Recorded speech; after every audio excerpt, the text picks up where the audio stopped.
Good morning, everyone. Thank you for making possible this event. Very happy to be here in Johannesburg, in South Africa, with the great hospitality, solidarity, and a beautiful country. I will talk about the role of social and solidarity economy in creation of employment. So I will borrow some points raised by the previous speaker, Jürgen Schwedman, particularly on employment, one of the 4 pillars that has been described before. I would also take the opportunity to thank especially Jürgen, whose support has been crucial to carry out many initiatives on social and solidarity economy in these last years. Many thanks, Jürgen. And since 2009, as mentioned before, when his capacity as regional deputy director for Africa organized a tripartite regional conference here in South Africa, in Johannesburg, by the way. Many academies have been organized.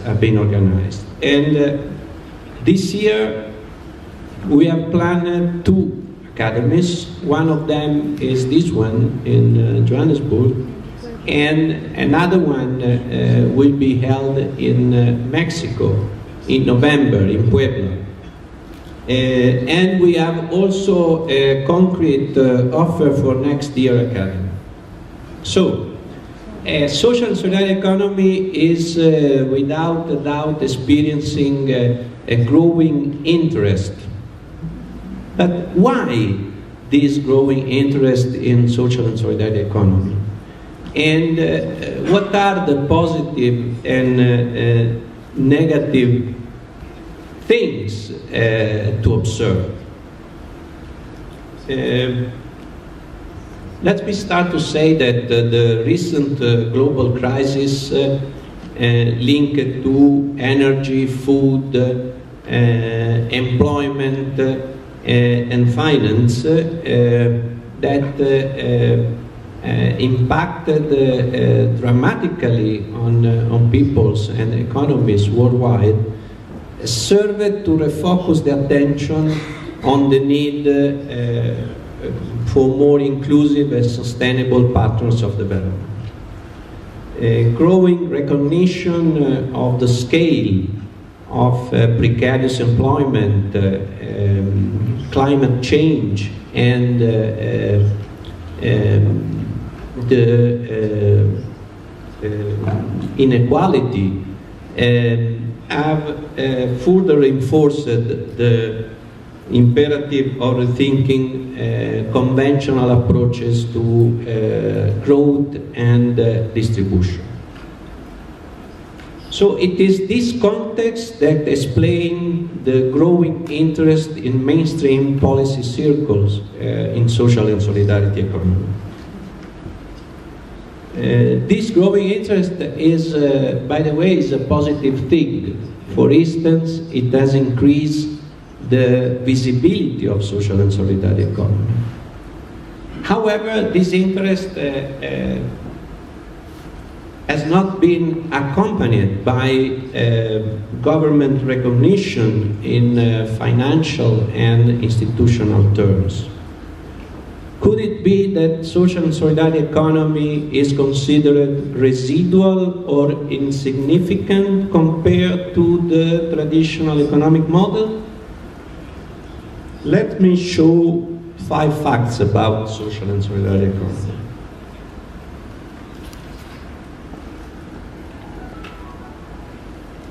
One is about Europe, where the social economy represents around 6% of total employment. In some countries like Italy, France, Spain, is more than this, is around 9–10%.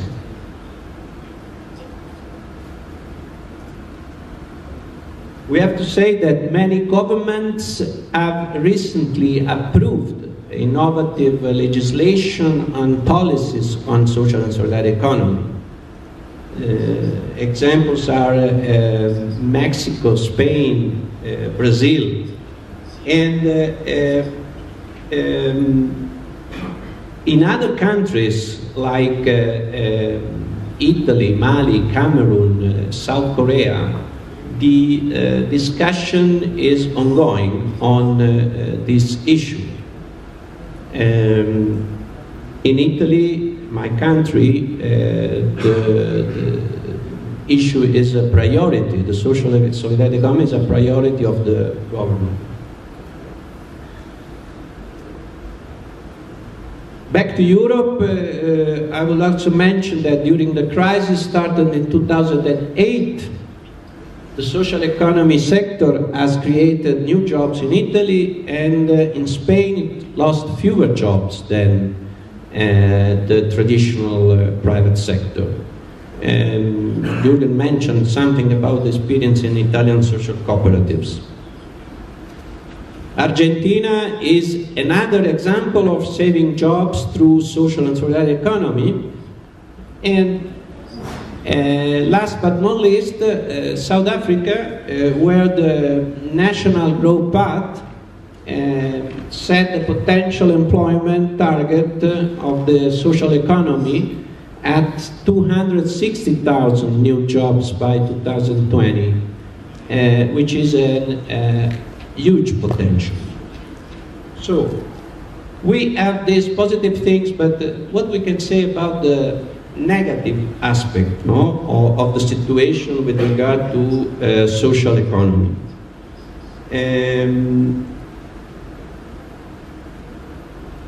I think that while the field of social economy is expanding worldwide, and while its potential is, in terms of inclusive and sustainable development, is increasingly recognized, realizing this potential is constrained often by a weak or disabling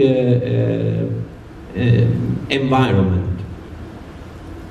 Three examples. One is related to the limited capacity of many governments to implement laws and policies. One thing is to design and approve a law on social economy, and another thing is to enforce this law. Another weak point is about the fact that the sound policy making requires strong data and evidence base, which are often absent in the case of social and solidarity economy. And finally, as mentioned before by the previous speaker, is the access to finance, which is also a big limitation for the social and solidarity economy. Well, having said that, I would like to comment some points raised by Jürgen, in particular with relation to the employment. Jürgen mentioned the economy of scale and scope. The social and solidarity economy organizations and enterprise, by organizing economically in agricultural cooperatives or politically in association, can address both the market failure and the state failure. In particular, increasing the competitiveness and the creation of more and better jobs. I think that in this academy we will have two electives that can be of interest to this issue. One is about social economy approaches to support decent work in fragile state and communities, and another one is about impact investing for social enterprise. Another point raised is about innovation and creativity. This is very part of this academy, no? Social innovation in the world of work. The operating methods of social and solidarity economy organization and enterprise is based on the principle of solidarity. Solidarity is something that reminds us more inclusion than exclusion. Is a principle which reminds us that there is a need to find solution and to meet needs that are constantly changing and evolving. Solidarity is a principle which reminds us more than maximize the profit, benefit people, benefit members, benefit communities. In this sense, the fundamental aim is to find solution again. And this constant searching of solution is something linked, in my view, to the capacity of innovate constantly. We will have an elective on social innovation in South Africa that maybe can be an opportunity to discuss more on this. Green jobs and environmental protection, two things to say about this. One is about policy. We believe that green policy are prone to being designed from above. So we think that positioning a social and solidarity economy in green transitions and the SSE actors in the policy process can guarantee inputs from the local knowledge and from the development actors. Of course, from the market side of our economic side, just to stress what has been already mentioned about the great opportunity that are present in the market now about possible services and product linked to recycling waste and materials, renewable energy, and production and service associated with agroecological, organic agriculture. Last 3 points to mention. One is local identity and local product. I think that social economy is basically a local economy for the characteristic of the enterprises which are part of this. The social and solidarity economy can help in build trust and social cohesion. And social cohesion is something not only good per se, good relationships are ever a good thing, but is also a factor to increase the competitiveness of the social economy enterprises. This is demonstrated, this affirmation is based on the experiences of the industrial district, of the Mondragon experience in north of Spain, and why not Silicon Valley. An elective on social entrepreneurship through public and private partnership, in which an ILO project will be presented on public procurement, is of interest to this issue. Work integration of vulnerable group of people. Well, this is one of the most important field of activities in Europe for social enterprises. Integrate vulnerable person and groups into the labor market. I think that there will be the opportunity to talk more about this in the afternoon on this topic. Finally, quality of the work generated by the social and solidarity economy. This is, of course, a very important topic for us in the ILO. The quality of work. Social and solidarity economy is a complementary pathway to tackling the ongoing growth of precarious employment and acute decent work deficit, which is connected to the informal economy. Since 2010, the first academy, till now, we have proposed the social economy as a bridge to support the transition from the informal to formal economy. And in this area, we will have two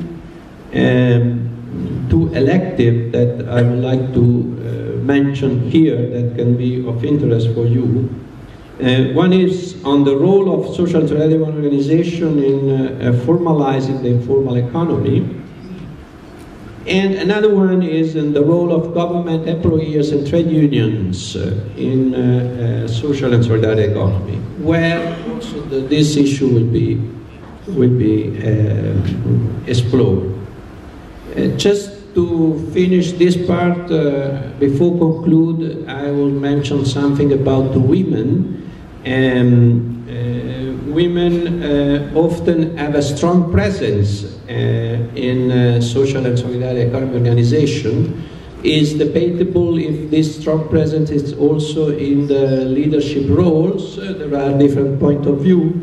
In any case, employment in social and solidarity organization can be particularly important for the poor woman facing labor market discrimination and work-family conflict. In conclusion, I know that the lunch is close, so I'm going to conclude briefly. As mentioned at the beginning of my speech, the concept of social and solidarity economy is gaining momentum in national and international efforts as a means to a more just and fair process of globalization. Global summits and policy processes such as Rio+20, drafting of the Sustainable Development Goals, and financing for development agenda have strengthened the political commitment to addressing the challenge of inclusive and sustainable development.